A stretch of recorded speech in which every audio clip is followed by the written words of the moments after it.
Ladies and gentlemen, please welcome the Shadow Secretary of State for Energy, Security and Net Zero, Claire Coutinho.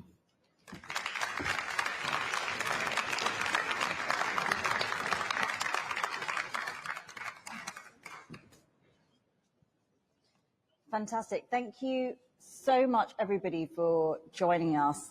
It is very exciting that I think it's the first time at Conservative Party Conference that we have a gender critical panel.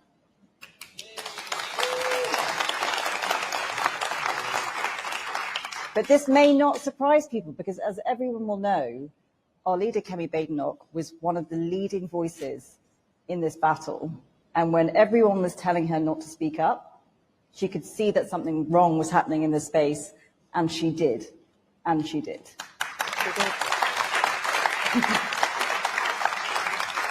But two of the other brilliant forces of nature that have been in this debate from the beginning are the amazing Marion Calder from For Women Scotland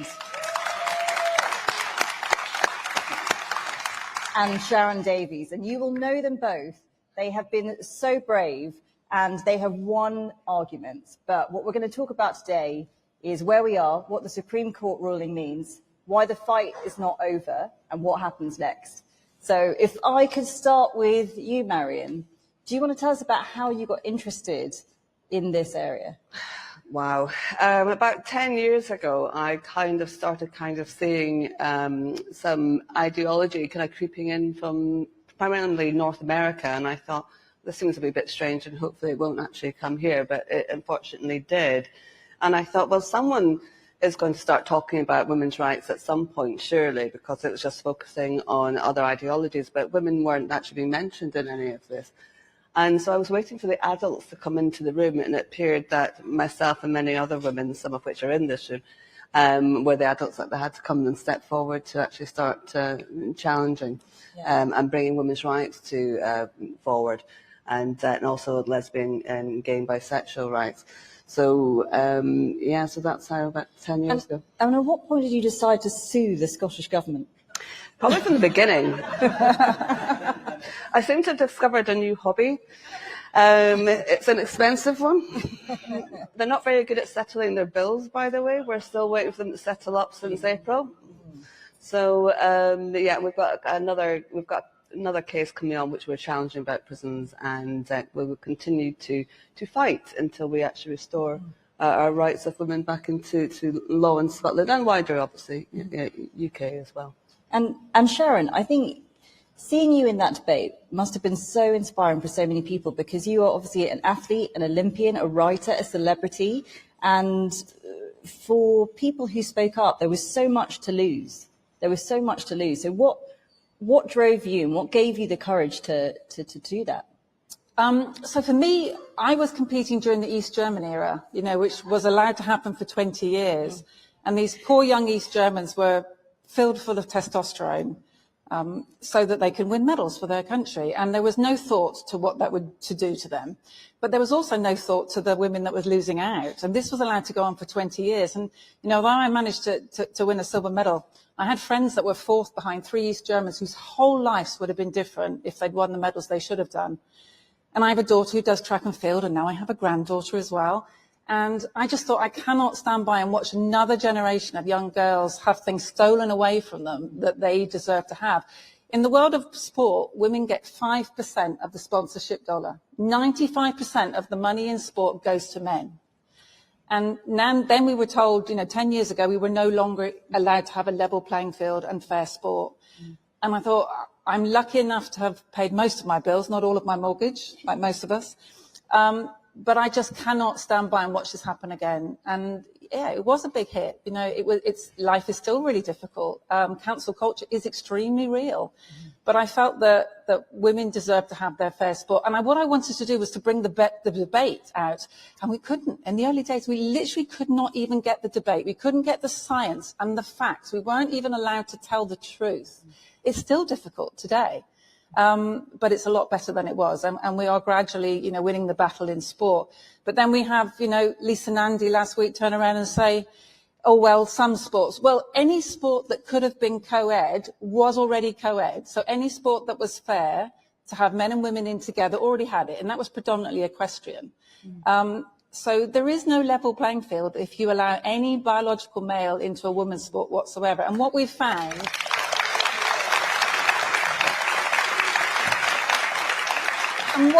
very dishearteningly as well, it's been allowed to happen for a long time, but in sports like cycling and darts, billiard, pool, where there's money to be had, that's where we've seen the most. So those women, a tiny percentage of the money that's involved in those sports weren't even allowed to have that. And it's just not fair, So inclusion must be there. And I heard this gentleman down here, and please, you're very welcome to stand up, all right? I have no problem with inclusion. However, no trans athlete has ever been excluded from sport. They've just been asked to compete where it's fair. That is it.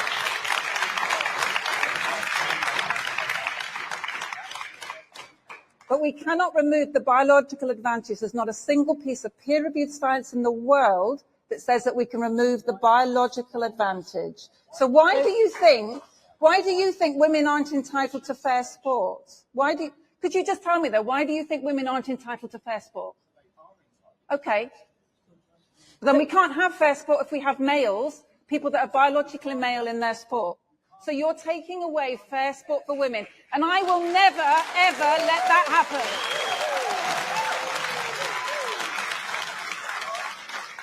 So could I ask, because one of the things that I think has been so dispiriting about this debate is that when women tried to gather, when women tried to talk, there was obviously a group of people who decided that should not be allowed and that should be disrupted. And one of the key reasons why I'm a conservative is because we believe in free speech. So we can disagree, but we also make space for people who want to share opinions.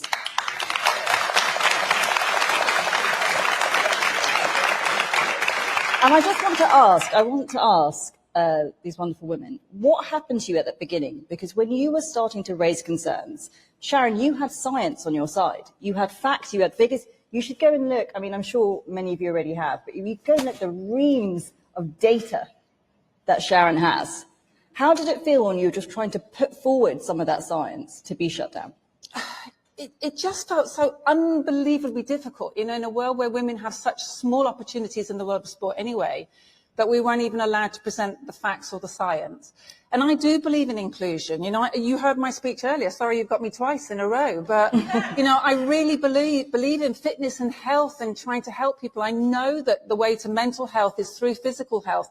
And I will fight for anyone's opportunity to be involved in sport and physical activity and competition if that's what they want. But I just believe that women's rights are worth fighting for. I remember my mum, telling me that her first mortgage, she wasn't allowed to be on the mortgage application, right? And how hard her generation and the previous generation worked to get those rights.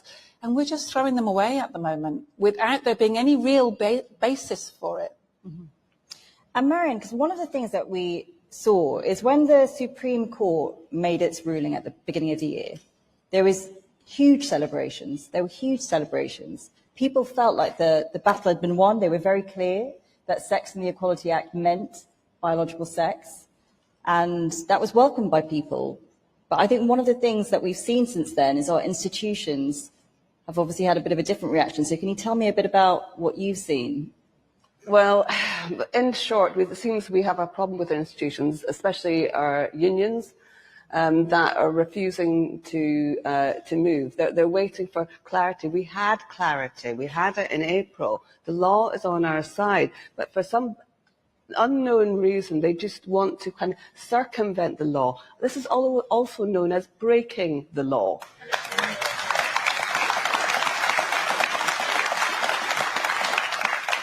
So the fight continues on. I mean, like I said, I have my new hobby with the Scottish Government and other organisations, and they keep wondering who funds us. And I'm going, it's you, Scottish Government, because we keep winning the cases.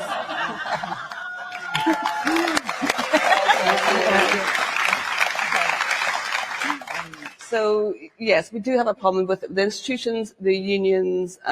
They are starting to come round. They've realised now that they cannot continue like this. And now, because of the ruling in April, women have actually now they realise they have the power.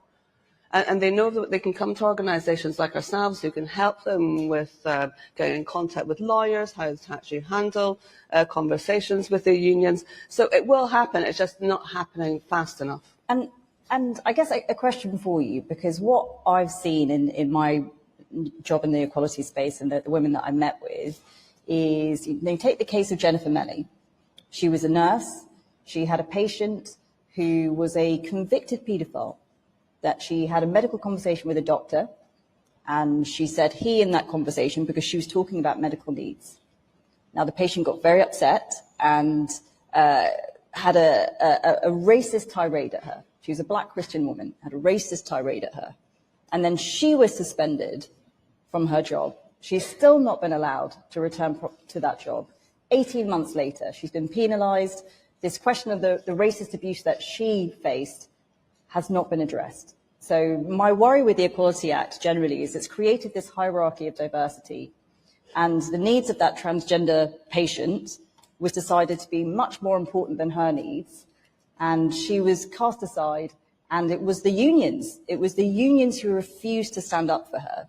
So this is clearly a problem that we've got, in that people have decided that one side of the equality debate is on the right side of the angels and the other side doesn't matter. So how do we take on that activism, and how do we get more fairness back into our institutions? Spot on, Claire. I think we have to understand that women have been beaten over the head with the Be Kind banner way too long.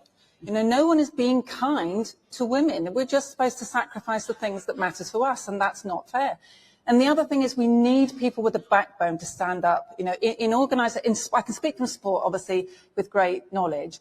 We had a lot of DEI officers that sat on boards in sport, and everyone sat there frightened to challenge them.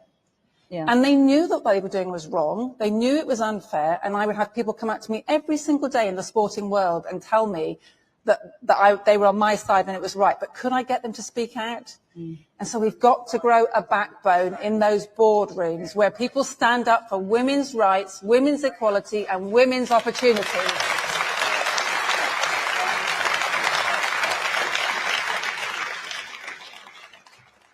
Can I just jump in there? It's several years ago, there was an organisation called Stonewall, and they had this campaign called #NoDebate. That is over now. We are actually, we're having a conversation with you, sir, in the front row. But however, do you mean, no, there's not one side in debate. Women are actually talking now, and we're not going to be put up by one person, one man, actually interrupting.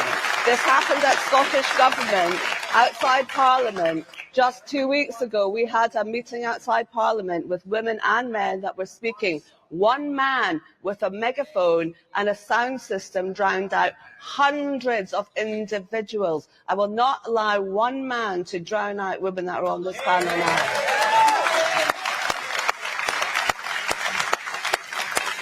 And I think the reason that it's important to do this panel and do it in this way is because it's a recognition. It's a recognition that for a long time there was no debate. People were silent. Years. Absolutely. I mean, in sport, over 5 years, we weren't even allowed to present the facts. I think this is the difference between Kemi and some of the other leaders that we had, is when people were being silenced, when people were being cancelled, she actually did speak up and she was on their side.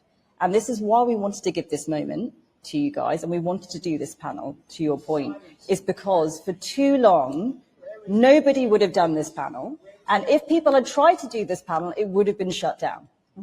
So it is important to have this moment. Kemi was amazing, actually.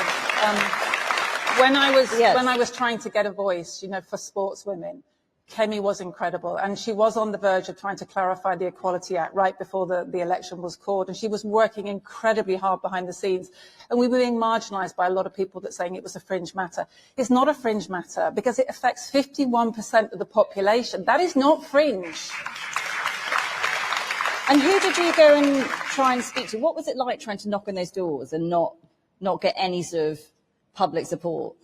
It was just really difficult. I mean, one of the most difficult people to deal with is the IOC. The IOC weren't prepared to support, women when the East German era was going on. That was allowed to go on for 20 years. And it didn't matter to them that women were getting injured and women were getting, were being full of these drugs. I mean, many of those East German girls have lost their lives. Yeah. That's way worse than losing a medal, and they did nothing to protect them. So I had absolutely no faith in the IOC, unfortunately, but I think things are beginning to change now. You know, we must find space for everybody. We absolutely must find space for everybody, but it must not be at the detriment of women's opportunities. And if you just take a step back, so I talked about earlier this hierarchy of diversity where people have decided in the Equality Act that it only protects some people or only protects people in certain ways. The thing that the Equality Act is meant to do is give everyone an equal footing. And obviously the position that we're in now, you can see whether it's this issue, you can see it on race, you can see it in various areas. Lots of people have interpreted it to mean it protects some people, not everybody. So now we've got the ruling in place and we can see that institutions are ignoring it. Do you think we need wider reform of the Act? How do you think we get back to that sense where we are all judged on our character, not on our characteristics? Gosh, that's a big question, isn't it? I thought it was going to be an easy one. You're absolutely correct in how organisations, large organisations, NHS, unions, everyone have interpreted this, and women were completely shut out. And the Equality Act was supposed to, cover every single person. I mean, that's why we have sex. We all have one, so that everyone is actually covered in it. But I think to go back to it's that kind of the EDI, DEI organisations that we've now got in every single institution or work, and these teams are growing, and they seem to be so narrowly focused on a couple, a few of the protected characteristics. One of which barely you never hear about is disability. But they'll only talk about very narrow focus, and so something has to be done about these teams. I mean, they're actually very destructive to the organisations. They're not helpful. They actually bring in conflict into the workplace rather than actually reducing the workplace. So these needs, it's going to take time to weed this out of all of orgs, but it has to happen. Absolutely. I think I'm going to be a little bit more general and say that over the last 10, 15, 20 years, we've lost truth, in so many spaces. And I would just love to see truth and facts and science come back. We cannot base policy on feelings. We have to base policy on statistics and facts that work for the majority of people. And we're not doing that at the moment.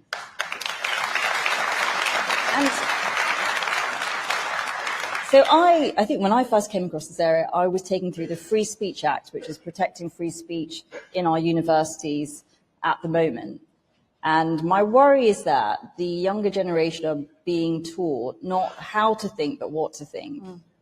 So how do you tackle that in schools? And how do you get back to that sense of what we want to give to you is critical thinking, not what to think? Gosh.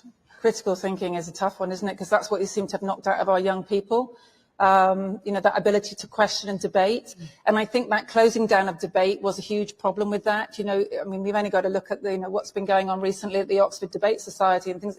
These people should be able to debate. If they've got a strong argument, debate respectfully and use facts to back it up rather than closing the argument down. And as you mentioned earlier, Stonewall were in particular misrepresenting the Equality Act in most sporting organisations. And they didn't even there was no comeback. So there was no sense of responsibility for the people that are misrepresenting the laws. And that is something that also has to happen. Responsibility, that's gone out the window. Mm-hmm. And I wanted to also ask you guys, so we've obviously got an enthusiastic and engaged audience, which is wonderful to see. What are you going to be doing next? Because there's so much to still take on. We've talked a bit about what's happening in our institutions. I know, Sharron, you've got a huge amount of stuff still to do in sport. So what next? How can they follow you guys and watch the fight continue? Well, we all work with each other. We all try very hard to back each other up because it's been a lonely world and it's been quite a difficult world. So we do try to support each other quite a lot. Just, be more vocal if you can. Don't support silently because that's been the problem. When I did a poll on, and I know it's only X, but when I did a poll on X over 24 hours, 64,000 people responded. That's a lot of people in 24 hours. 97% said women should have fair sport.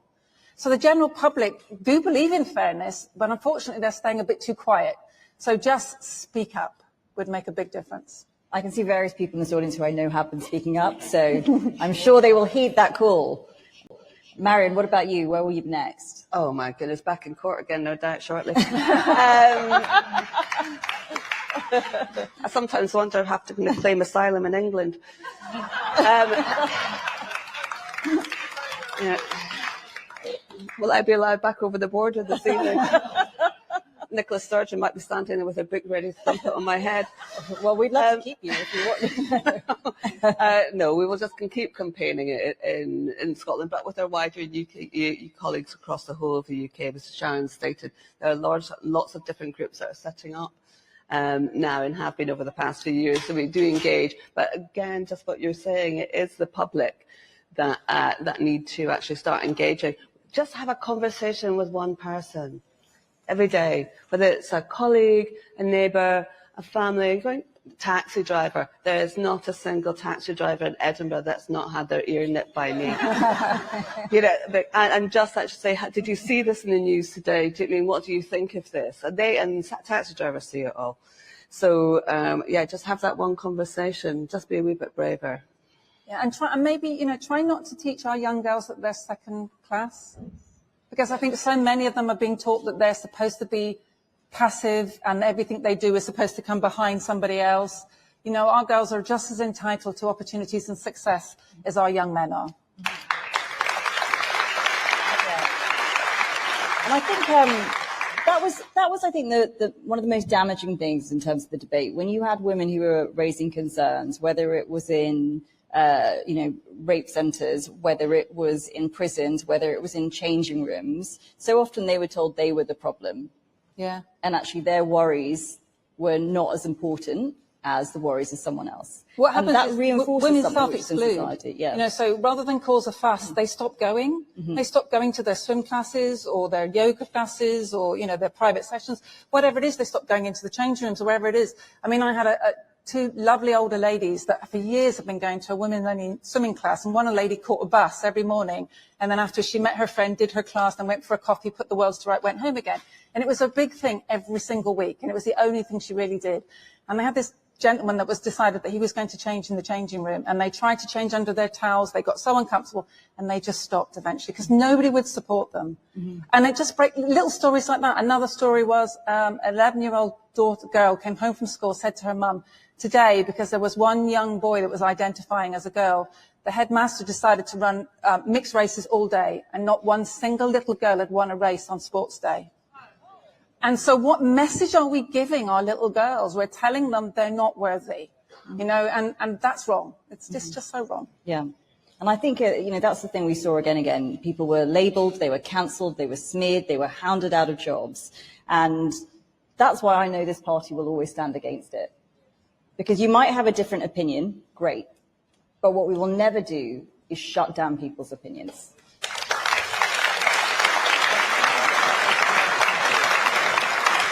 Well, the last question I want to ask both of you, because I think it is one of the most relevant ones at the moment, is what would you say to the Labour government? Because we have seen some very worrying signs over the last few months of backsliding. So are you speaking to them? What would you say to them? What message do you think they need to hear? We continue to speak to all parties. I am a bit concerned that they're taking their time without actually issuing clear guidance off the back of our April 16th ruling at the Supreme Court.